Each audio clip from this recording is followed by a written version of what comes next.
She mocked the new employee until he arrived in a limousine the next day and left her speechless.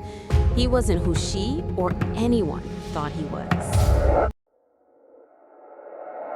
You're going to be surprised by this story. Stay with me to the end and you'll see why.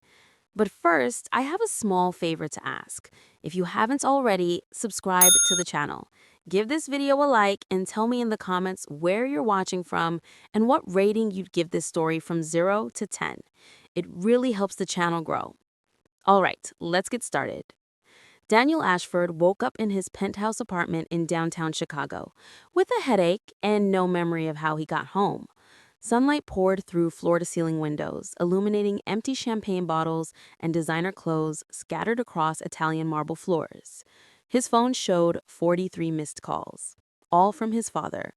Daniel was 27 years old and had never worked a real day in his life. His father, Richard Ashford, had built Ashford Electronics from a garage startup into a billion-dollar empire. Daniel had inherited the last name, the trust fund, and the expectation that someday he would take over. But expectations were easy to ignore when platinum cards had no limit and every door in the city opened at the mention of his name. He scrolled through last night's credit card charges. $15,000 at the club, $8,000 at the steakhouse, $3,000 on a bottle of cognac he couldn't even remember tasting. It was Tuesday. The call came at noon. His father's assistant, cold and efficient as always. "Mr. Ashford requests your presence at the office immediately." Daniel arrived an hour late, still wearing sunglasses indoors. His father sat behind a desk made of reclaimed oak, the kind that costs more than most people's cars. Richard Ashford didn't look up from the papers he was signing. "Sit down, Daniel." There was something different in his father's voice. Not anger. Anger Daniel could handle. This was something harder, disappointment mixed with resolve. "I've made a decision," Richard said, finally meeting his son's eyes. "You're going to work." Daniel laughed. "I already told you. I'm not interested in an office job. I'll get around to—" "You're not getting an office.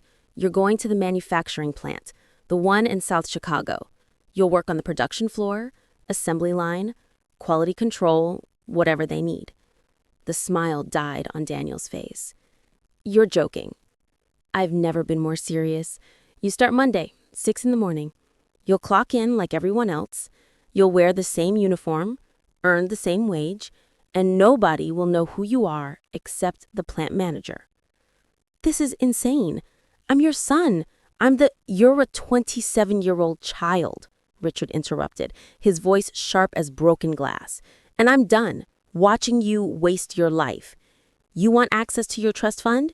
You want a future in this company? You'll earn it. 3 months on that floor. If you can't last, you'll get nothing. No safety net, no inheritance. Nothing." Daniel stood up, his face flushed. "You can't do this." Richard picked up his pen and returned to his papers. "I already have. Jenkins will drive you home. Peck Light, you won't need those watches where you're going." That weekend, Daniel stared at the duffel bag on his bed. He'd tried calling his father 17 times. Every call went to voicemail. His friends thought the whole thing was hilarious until they realized he was serious. Then they stopped answering too. Sunday night, he barely slept. Monday morning arrived with the cruelty of an alarm clock he'd never had to set before. 5 in the morning, still dark outside. The plant was a 40-minute drive from anything Daniel recognized. Concrete buildings, chain-link fences, parking lots full of pickup trucks and sedans that had seen better decades. He pulled up in his BMW, immediately aware of how ridiculous it looked. Inside, the manager, a thin man named Paul, with tired eyes and a firm handshake, gave him the speech. "Your father called me personally. Nobody here knows who you are, and it stays that way. You're just another new hire. You mess up, you face the same consequences as anyone else. You work hard, you get treated fair. Understood?" Daniel nodded, his throat dry. Paul handed him a uniform. Baby blue shirt with the company logo, work pants, steel-toed boots, a badge that said trainee. Daniel stared at it like it was written in a foreign language. The locker room smelled like industrial soap and old coffee. Daniel struggled with the uniform. The shirt was too tight. The boots felt like concrete blocks. He couldn't figure out how the badge was supposed to clip on. A older man with gray hair and paint-stained hands chuckled as he walked by. First day? That obvious? You'll get used to it, kid. Or you won't. Most don't make it past the first week. When Daniel finally emerged, he was already sweating. The production floor was massive. Conveyor belts, machinery humming, people moving with the efficiency of a choreographed dance. And he had no idea where he was supposed to be. He wandered for 10 minutes before someone noticed. A woman's voice, bright with amusement, cut through the noise. "Hey, trainee. You lost or just sightseeing?" Daniel turned. She was around his age, maybe a year or two younger, with her dark hair pulled back in a practical ponytail. She wore the same uniform he did, but somehow she made it look natural. Her name badge read Hannah Carter, and her eyes sparkled with barely contained laughter. "I'm supposed to report to Station 7, Daniel said, trying to sound confident. "You're at Station 12. Hannah pointed across the floor. "It's over there, past the red line. See it?" Daniel looked. Everything looked the same to him. Yeah, thanks." She tilted her head, studying him. "You really have no idea what you're doing, do you?" "It's my first day." "I can tell. Come on, Prince Charming. I'll walk you over before you accidentally shut down the whole line." As they walked, people watching. Some smiled, others shook their heads. One guy actually laughed out loud. Hannah caught his eye and grinned.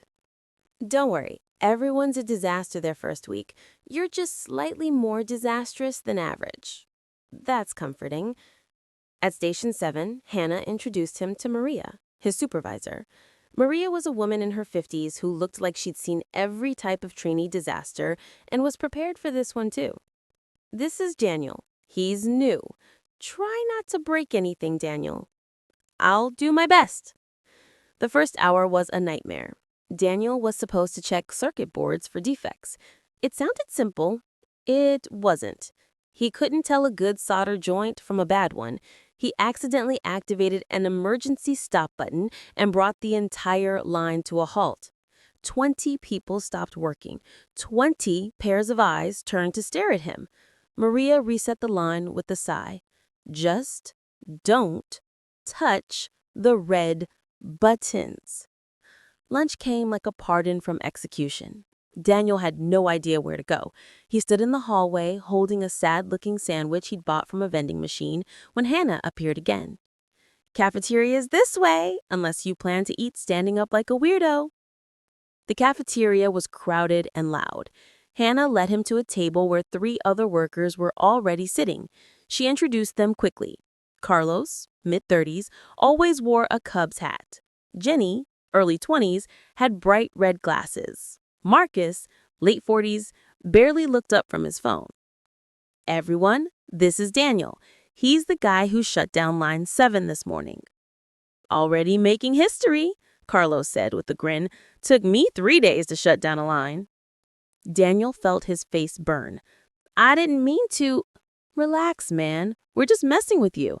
Hannah does it to everyone. She's like the unofficial welcoming committee. Except her version of welcoming is roasting you until you cry or quit." Hannah smiled sweetly. "I prefer to think of it as team building." Daniel sat down and unwrapped his sandwich. It tasted like cardboard and regret. He watched the others joke and talk about weekend plans, TV shows, someone's kid's soccer game. It was so ordinary, so normal, and Daniel realized he'd never been part of anything like it. That afternoon was worse. He was moved to assembly, where his job was to attach components to circuit boards. Simple, repetitive work. Except his hands shook. He dropped screws. He installed a capacitor backward, and only realized when Hannah, who apparently was assigned to supervise him now, caught it. She held up the board, eyebrow raised. This would have fried the entire unit. Daniel felt something unfamiliar. Shame. Real shame, not the performative kind he'd felt when his father lectured him. I'm sorry. I don't know what I'm doing. Hannah's expression softened slightly. Look, everyone starts somewhere, but you have to pay attention. These aren't toys. Someone's going to buy this. They're going to trust it works. You get that? Yeah, I get it. She handed him a new board. Try again, slower this time. By the end of the day, Daniel's feet hurt, his back hurt, his hands were covered in small cuts he didn't remember getting. He smelled like machine oil and sweat. When the shift end bell rang, he nearly wept with relief. Hannah caught him at the exit. So, Prince Charming, you coming back tomorrow? Daniel looked at her, surprised. Why do you keep calling me that? She shrugged. You've got this look, like you've never had to work for anything in your life, like you're used to people doing things for you. It's written all over your face. Daniel wanted to argue, wanted to defend himself, but she was right. I'll be here, he said quietly. Hannah studied him for a moment, then nodded. Good, because I'm not wasting my time training someone who's just going to quit. She walked away, and Daniel stood there in the parking lot, watching her disappear into the evening light. His BMW looked obscene next to the other cars. He thought about his penthouse, his king-size bed, the silence and space and emptiness waiting for him. For the first time in years, Daniel felt something that might have been purpose. He drove home slowly, his hands still trembling from the day's work. Tomorrow would come early, and he'd have to face it all over again. But somewhere, beneath the exhaustion and humiliation, something small was shifting. A crack in the armor he'd spent 27 years building. And through that crack, just barely, light was starting to come in. Day 2 began with Daniel setting 3 alarms and still almost being late. He arrived 6 minutes before his shift, which felt like a victory until he saw Hannah already at her station, calmly reviewing charts like she'd been awake for hours. "Good morning, Sleeping Beauty," she called out. "Nice of you to join us." "I'm not late." "You're not early either. Early is on time is late is fired. Welcome to the real world." Daniel bit back a response. He was learning that Hannah had an opinion about everything, and most of those opinions came wrapped in sarcasm and delivered with a smile that made it impossible to tell if she was serious or messing with him. That morning, she handed him a small notebook, plain black cover. Inside, handwritten notes filled the pages. "What's this?" Hannah leaned against the workstation. "I made it last night. Took me about an hour. Consider it your survival guide. Page 1 is how to properly put on safety equipment. Page 5 is the break schedule. Page 12 is which vending machines are broken and which ones will steal your money. Page 20 is a map of the facility because you got lost 4 times yesterday." Daniel flipped through the pages. The notes were detailed, organized. Some had little drawings. One showed a stick figure with axes for eyes next to a red button with the caption, "Do not touch unless you enjoy public humiliation." "You made this for me?" "Don't let it go to your head. I make them for all the disasters. You're just the most recent one." But Daniel could see the care that had gone into it, the time, the thought. Nobody had ever done something like this for him. Not his friends, not his family, certainly not a stranger who had no reason to care whether he succeeded or failed. "Thank you," he said quietly. Hannah waved it off. "Just don't make me regret it. Now come on. Today you're learning quality control. Try not to approve anything that's going to explode." Quality control turned out to be tedious and surprisingly difficult. Daniel had to examine components under bright lights, checking for microscopic flaws. His eyes hurt after an hour. After 2 hours, everything started looking defective. Hannah worked beside him, moving twice as fast, catching things he missed. She'd hold up a board, point to a barely visible crack in a solder joint, and explain why it mattered. "See that? That's a cold joint. Looks fine now, but in 6 months, it'll fail. Someone's TV goes dark. They have to call customer service. Get a replacement. Maybe they get frustrated and never buy from us again. All because someone didn't look close enough." Daniel started looking closer. Lunch became a routine. Hannah's table. Carlos, Jenny, and Marcus were joined by others throughout the week. Daniel learned their names, their stories. Carlos was saving up to take his daughter to Disney World. Jenny was in night school studying graphic design. Marcus had worked at the plant for 23 years and could fix anything with duct tape and determination. They included Daniel in their conversations, but they also didn't let him forget his mistakes. When he confused the break schedule and showed up 15 minutes early, Jenny started calling him the eager beaver. When he wore his expensive watch to work and got grease on it, Marcus just shook his head and said, "Kid, you're learning the hard way, aren't you?" But Hannah was the constant. She seemed to appear whenever he was about to make a mistake. She'd redirect him before he grabbed the wrong tool. She'd catch errors before they became catastrophes. And she never let him get too comfortable. One afternoon, Daniel successfully completed an entire shift without major incident. He felt proud, accomplished. He mentioned it at lunch. Hannah smiled. "That's great, Daniel. You've achieved basic competence. Do you want a trophy?" "I just meant, I know what you meant, and you should feel good. But don't get cocky. This job doesn't care about your feelings. It cares about results, consistency, showing up tomorrow and doing it again, and again, and again. That's the real challenge." The words stung, but Daniel was starting to realize that when Hannah pushed him, it was because she believed he could do better. She wasn't cruel. She was honest. And honesty was something he'd been missing his entire life. By the end of week 2, Daniel had stopped checking his phone every 5 minutes. He'd stopped thinking about clubs and parties and the life he'd left behind.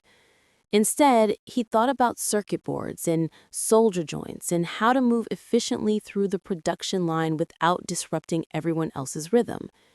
He started bringing real lunch. Hannah noticed. "Look at you, actual food and Tupperware. What's next? You're going to start packing snacks?" Daniel pulled out an apple. "Already did." She laughed. It was the first time he'd seen her genuinely surprised.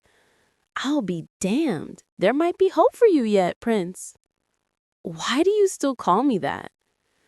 Hannah took a bite of her sandwich, considering. "Because you still have this thing you do. This way of standing like you're waiting for someone to fix your problems. Like you're not quite sure you belong here. You're getting better, but it's still there. The day you stop looking lost, I'll stop calling you Prince." Fair enough. That afternoon, they worked side by side in comfortable silence. The line hummed, machines clicked in Word, Daniel's hands moved with growing confidence, and Hannah watched from the corner of her eye, noting every improvement, every moment where he didn't hesitate. After shift, Daniel lingered near the exit. Hannah was talking to Maria, both of them reviewing production reports. He waited, not sure why. When Hannah finished, she found him still standing there. "You need something?" "I just wanted to say thanks for the manual, for not giving up on me."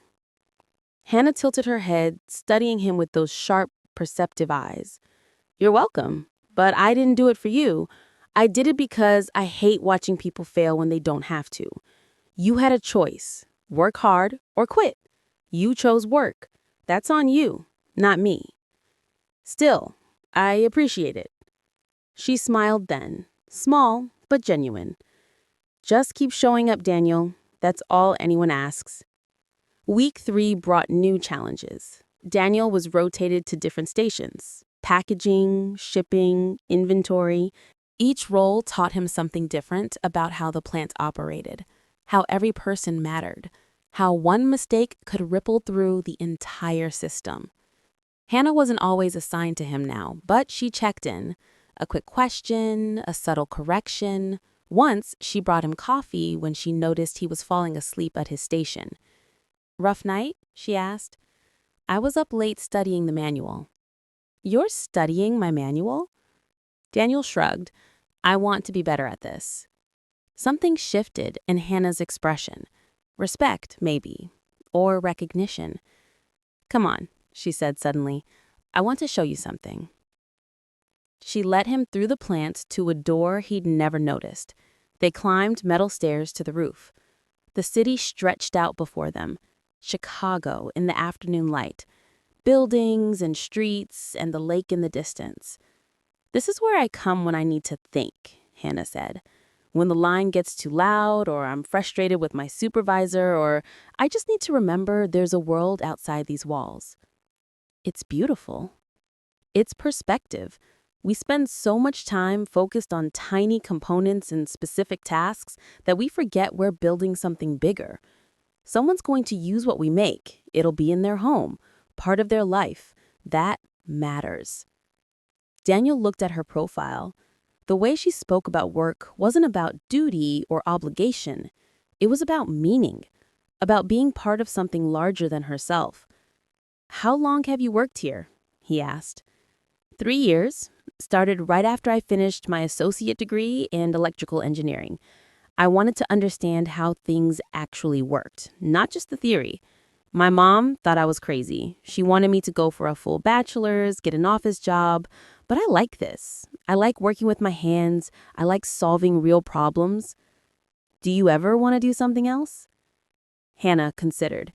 Maybe someday, but right now, I'm learning, growing. And honestly, I kind of like being the person who teaches disasters like you how to survive. Daniel laughed. It felt good, natural. He couldn't remember the last time he'd laughed without alcohol or pretense. For just a little bit longer, they stood on that roof in silence. Two people from completely different worlds, connected by nothing more than circumstance and a shared moment of peace. And Daniel thought, for the first time in his life, that maybe he was exactly where he needed to be. Week 4 changed everything. Daniel arrived Monday morning to find Hannah waiting at his station with a small LED light kit and a challenge in her eyes. "Today, you're going to build something from start to finish. No help, just you and the manual." Daniel looked at the components spread across the workbench. It was a simple circuit: power source, resistor, LED. But to him, it might as well have been rocket science. "What if I mess it up?" "Then you'll learn why you messed it up and do it again. That's how this works." She walked away, leaving him alone with the parts and his growing panic. Daniel picked up the manual, both the official company version and Hannah's handwritten guide. He read each step 3 times before attempting it. The first attempt failed. The LED didn't light. Daniel checked his connections, found a loose wire, fixed it, tried again. Nothing. Frustration built in his chest. The old Daniel would have quit, would have thrown the parts down and demanded someone else do it. But that Daniel was fading.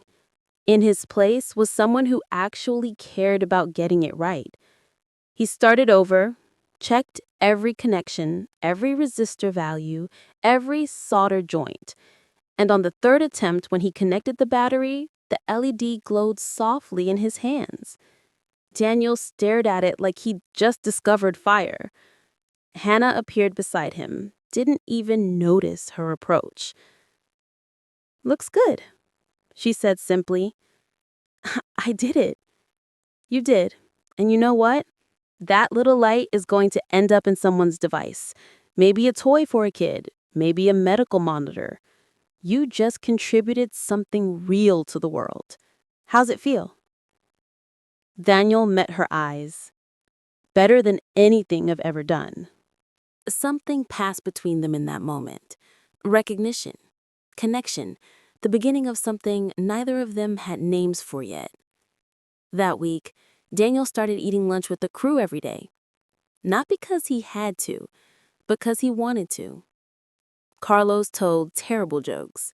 Jenny shared memes from her phone. Marcus gave unsolicited advice about everything from car maintenance to dating. "Daniel," Marcus said one day, pointing a fork at him, "you got a girlfriend?" "No." "Why not? You're young, you got a job, you shower regularly, I assume." The table laughed. Daniel felt his face warm. "I don't know. Haven't really thought about it." Hannah snorted. "That's because you're married to the production line. I've seen you come in early 3 times this week. I just wanted to practice." "That's what I mean. You're a workaholic. Carlos, back me up." Carlos raised his hands. "I stay out of this, but she's not wrong." Jenny leaned forward, grinning. "What about you, Hannah? When's the last time you went on a date?" Hannah's expression flickered. Shut up and eat your sandwich. That's what I thought, Jenny said smugly. You're both workaholics. Maybe you should just date each other and save everyone the trouble. The table erupted in laughter. Daniel's face burned. Hannah looked annoyed, but also Daniel couldn't quite read it. Embarrassed? Flustered? You're all children, Hannah muttered, standing up. I'm going back to work where people act like adults. She left. The table kept laughing, and Daniel sat there, his heart doing something strange and unfamiliar in his chest. That evening, Daniel found himself lingering again. He'd finished his shift but didn't want to leave. He wandered to the roof, hoping for that same sense of peace he'd felt before. Hannah was already there. She stood near the edge, looking out at the city. The setting sun painted everything gold and orange. Daniel almost turned around, not wanting to intrude, but she'd already heard him. You following me now, Prince? Just needed air. She nodded, gestured for him to join her. They stood side by side, not speaking, watching the day end. Finally, Hannah broke the silence. Sorry about lunch. Jenny's relentless. She was just joking. I know, but still, she makes everything awkward. Daniel gathered courage he didn't know he had. Would it be awkward? Hannah turned to look at him. Would what be awkward? If we went out sometime, not like a date or anything, just as friends. Her expression was unreadable. Daniel's heart hammered. He'd just made a terrible mistake. He'd ruined the one good thing he had here. Then Hannah smiled. Small, almost shy. As friends? Yeah, friends. She looked back at the city. I don't date coworkers. It's a rule I have. Things get messy, people get hurt, work gets weird. Right, of course. I understand. But, she continued, friends get coffee sometimes. Friends talk. That's not dating. No, definitely not. So, if you wanted to grab coffee after work Friday as friends, that would be fine. Daniel couldn't stop the grin spreading across his face. That would be great. They stood there a while longer. The city lights began to flicker on, and neither of them mentioned how close they were standing, or how neither seemed in any hurry to leave. Friday came slowly and quickly all at once. Daniel was a disaster all day.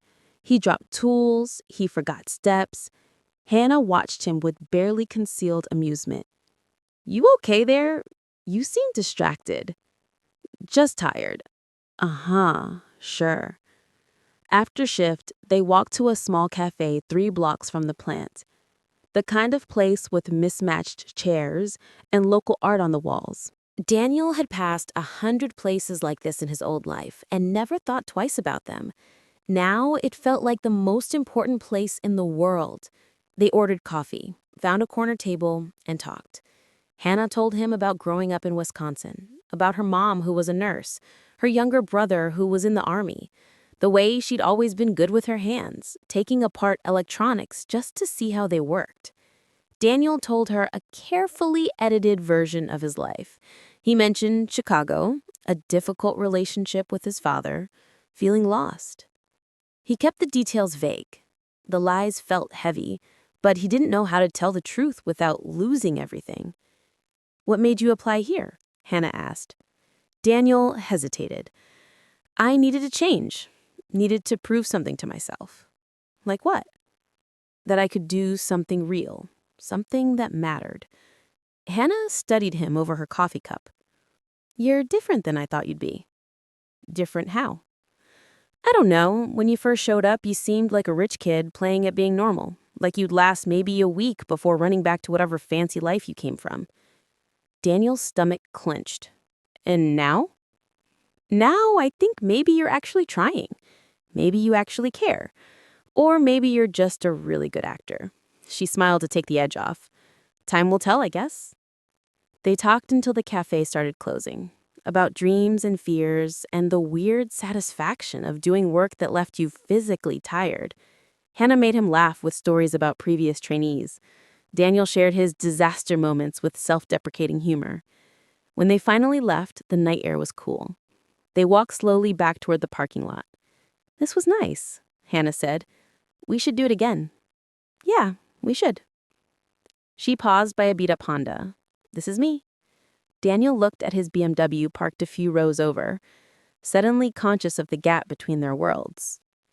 Hannah followed his gaze. "Nice car." It was a gift. From before. Before what? Before I realized I didn't need expensive things to feel valuable. Hannah's expression softened. "That's very philosophical for a Friday night." "I'm full of surprises." "So I'm learning." She opened her car door, then paused. "Hey, Daniel." "Yeah?" "I'm glad you didn't quit. That first day, I wasn't sure you'd make it, but you proved me wrong. That doesn't happen often." She got in her car and drove away. Daniel stood in the parking lot, feeling lighter than he had in years.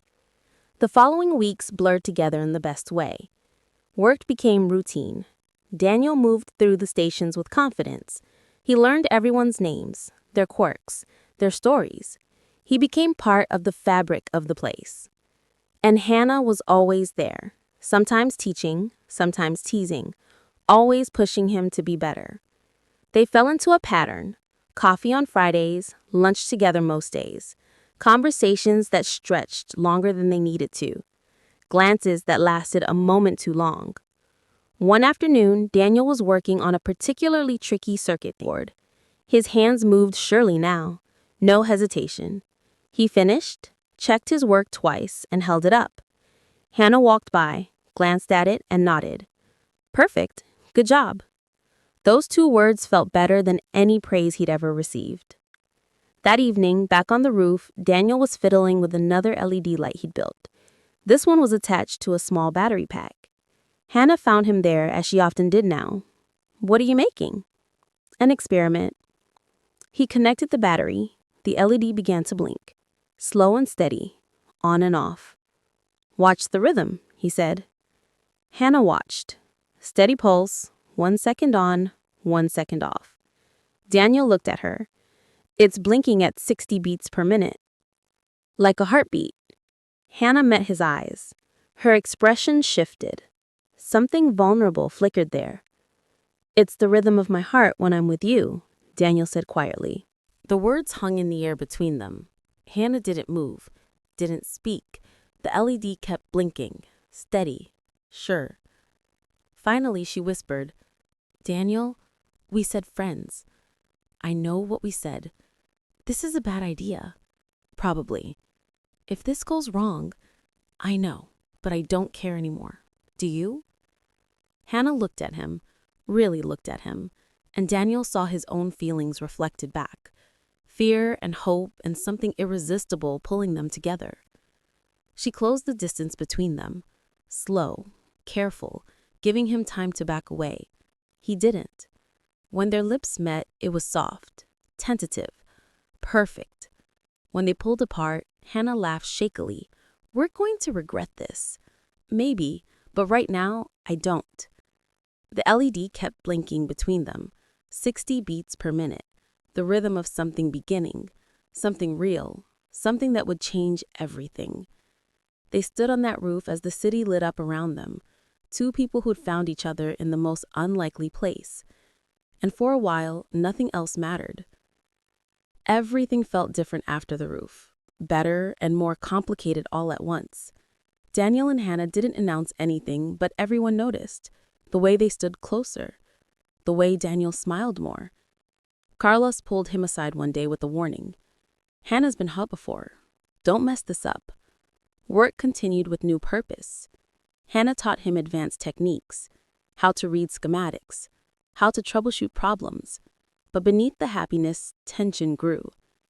One afternoon, Daniel's phone buzzed, a message from his father's assistant about the quarterly review.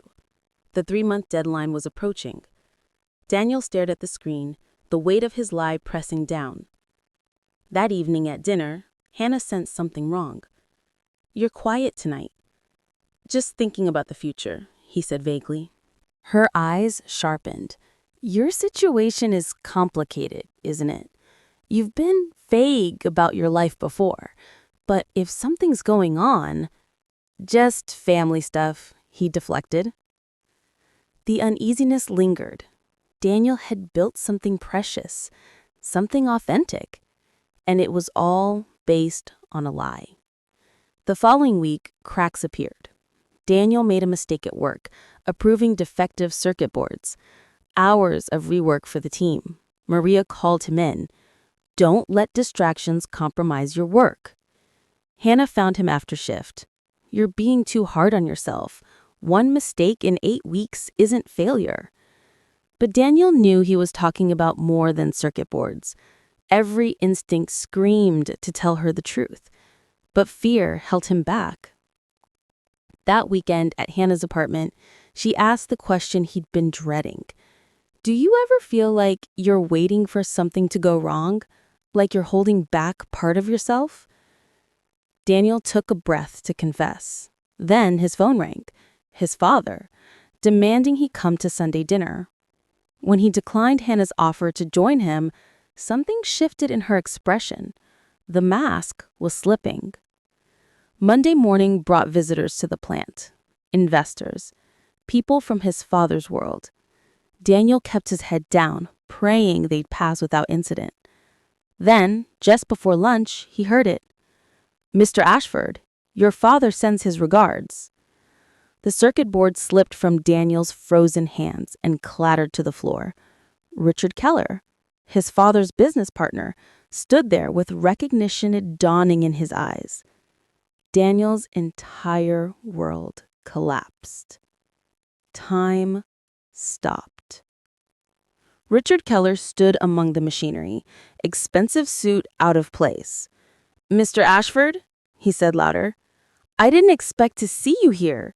Does your father know you're working the floor?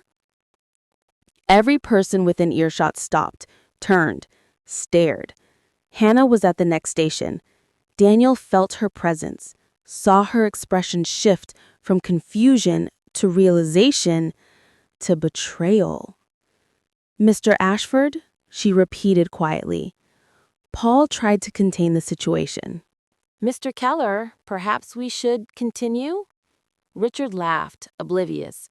Paul, you can drop the act. This is Daniel Ashford, Richard Ashford's son, the heir to this entire company. The whispers exploded. The rich kid, he's been lying, playing at being one of us. Daniel found his voice. Richard, I can explain. There's nothing to explain. This must be your father's idea. Smart move, though I'm surprised you lasted this long in a uniform. Daniel's eyes found Hannah. She stood perfectly still, pale, hands clenched. Hannah, he started. She held up one hand. Don't. Just don't. She turned and walked away. The crowd parted for her. Daniel moved to follow, but Paul grabbed his arm. Let her go. You've done enough damage. You lied to everyone here. People trusted you. Hannah trusted you. I know. I'm sorry. Paul released him. Take the rest of the day. Monday, we're going to have a very different conversation. Daniel drove to Hannah's apartment. Her car was there. He knocked. No answer. Hannah, please, let me explain. I know I messed up, but please, just 5 minutes? The door opened. Her roommate just stood there, expression cold. She's not talking to you. Just tell her, listen carefully. Hannah doesn't let people in. Ever. She's been hurt before. She swore she'd never do it again. But she trusted you, and you lied this whole time. So leave her alone. The door closed.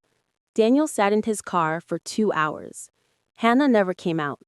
He called 17 times. Voicemail. Texted. No response. Sunday dinner with his parents was tense.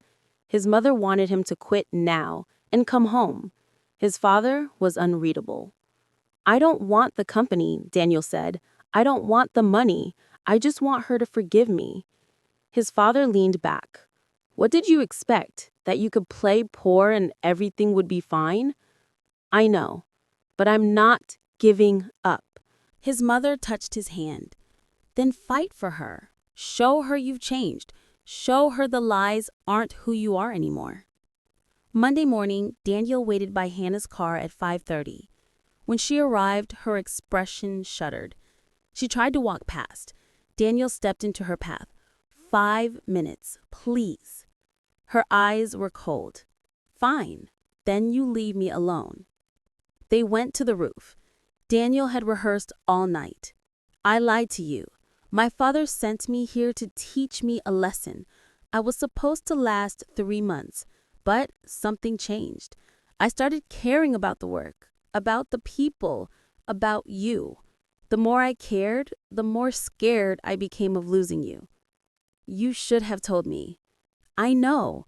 I wanted to so many times, but I was terrified. We didn't have anything real. It was built on lies. My feelings were real. Everything I felt for you was real. Tears glistened in Hannah's eyes. How am I supposed to believe that? Everyone's talking about how stupid I was, dating the boss's son and not even knowing it. You're not stupid. You trusted someone. That's courage. It feels like stupidity right now. Silence stretched. Finally, Hannah spoke, barely a whisper. I need time, and I need you to not be here while I figure this out. How much time? I don't know, but pushing won't help. Daniel nodded. Okay, but Hannah, I'm not giving up on us. He started to leave. 3 steps away, she called his name. He turned. She was crying now. I really cared about you. The you I thought you were. That person is real. He's more real than anyone I've ever been. You brought him out. I hope that's true.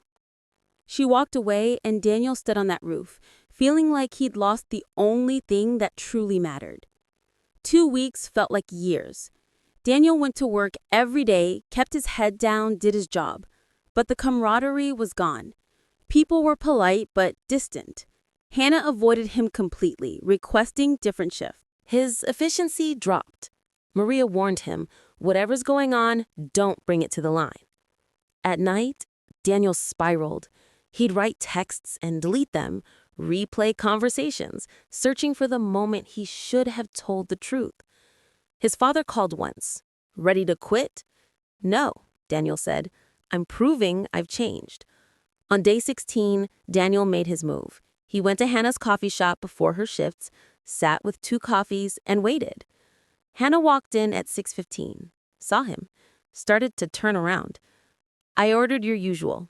I'll leave if you want, but I'm hoping you'll sit for a few minutes.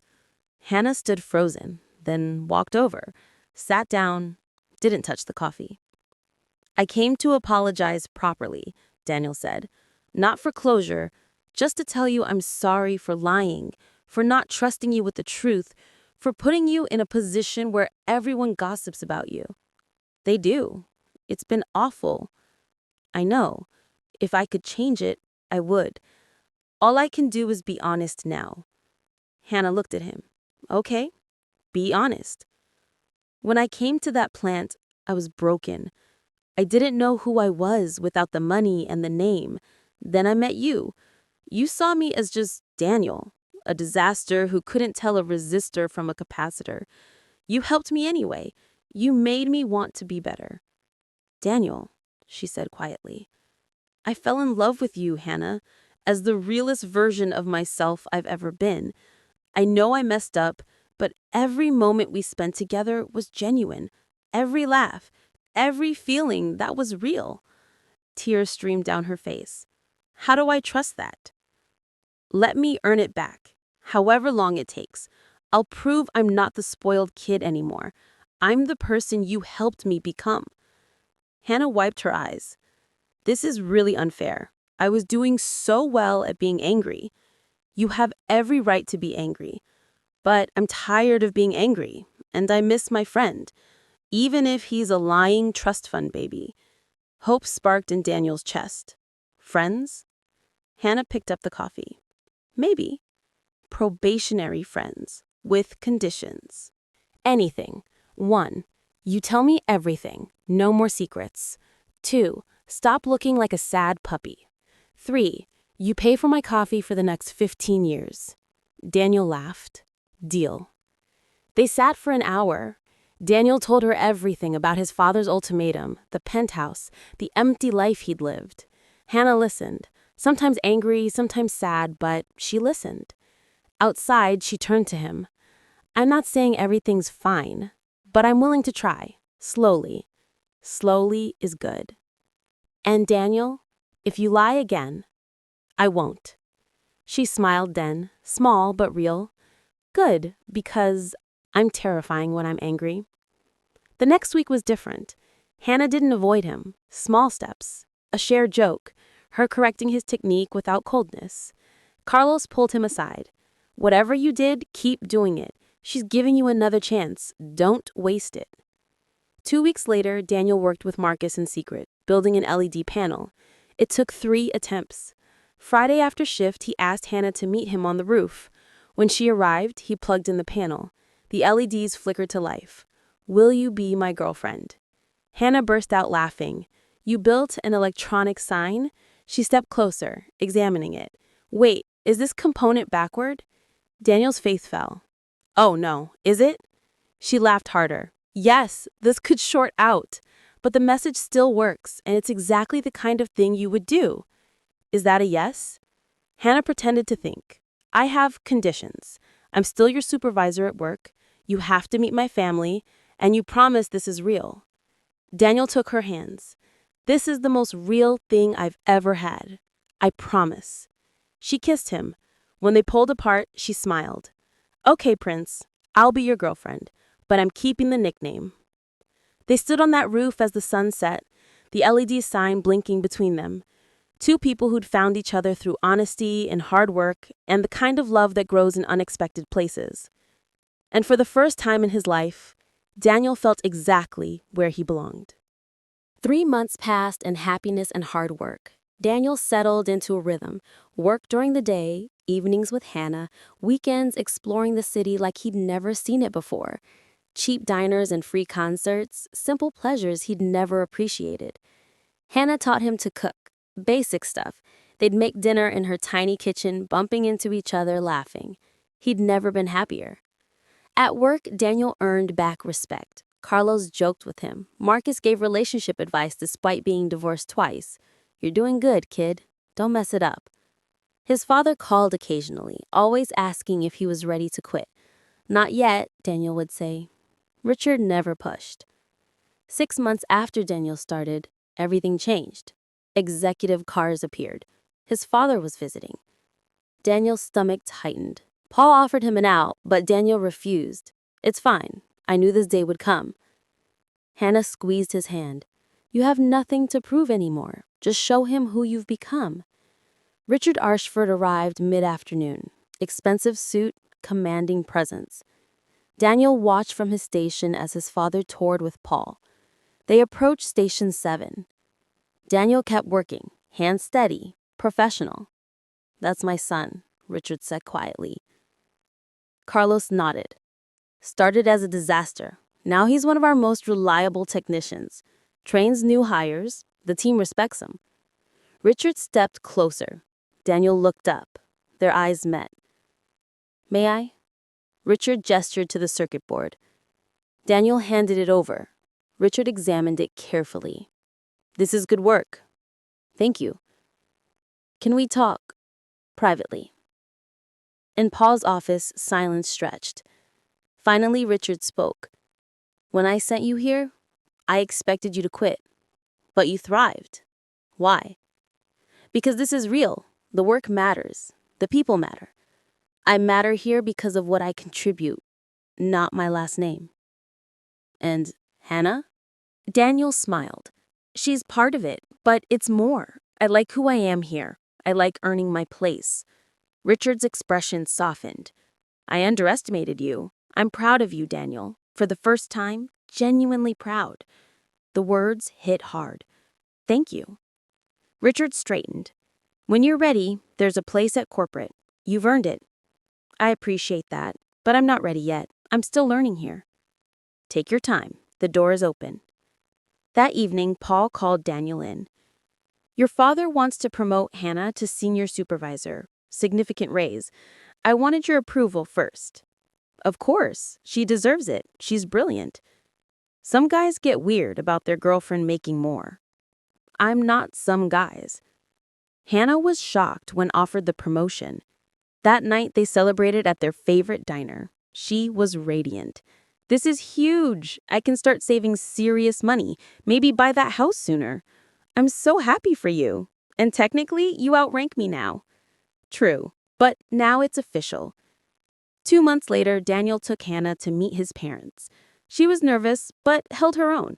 Talked about her work with pride. His parents warmed to her. Catherine pulled Daniel aside. She's remarkable. Don't lose her. Richard handed Hannah his card. If Daniel does something stupid, call me. After they left, Hannah turned to him. That wasn't as bad as expected. Your dad's terrifying, but in a good way. 1 year after starting, Daniel found himself back on the roof with Hannah. He'd built another LED panel. If this is another sign with backward components, she warned. No backward components, I triple-checked. He plugged it in. The message flickered. Then, a typo. The last word misspelled. Will you marry me? Hannah burst out laughing. You spelled Mary wrong. Daniel's face went red. I spent 2 weeks on this. This is perfect. This is so perfectly you. She looked at him through tears of laughter. Is that a yes? Yes, you absolute disaster. I'll marry you. They kissed on that roof where everything had changed. Below, the city hummed, the plant continued its work. 6 months later, they married. Small ceremony. His parents came, her family came, the entire Station 7 crew came. Carlos cried. Marcus gave a speech about persistence. Daniel watched Hannah walk toward him and thought about the journey, from spoiled heir to trainee to husband. Every step earned. With this ring, I promise to always tell you the truth, to work hard, to be worthy of you. With this ring, I promise to keep teaching you, to push you, to love the disaster you are. The crowd laughed. They kissed. Richard smiled wider than anyone had seen. At the reception, Richard gave Hannah an envelope, a grant for her bachelor's degree, fully funded. You help my son find himself. Let me help you find your future. He pulled Daniel into a rare hug. You did good, son. Better than I hoped. Outside the venue, Daniel and Hannah stood under the stars, her hand in his. Thank you, Daniel said. For what? For seeing me, for teaching me, for not giving up. Hannah smiled. Thank you for being worth it. When they drove away, Daniel knew he'd found what he'd been searching for. Not wealth or status or power. Purpose. Connection. Love. The things that matter. The things worth working for. The things that shine brightest when you earn them yourself.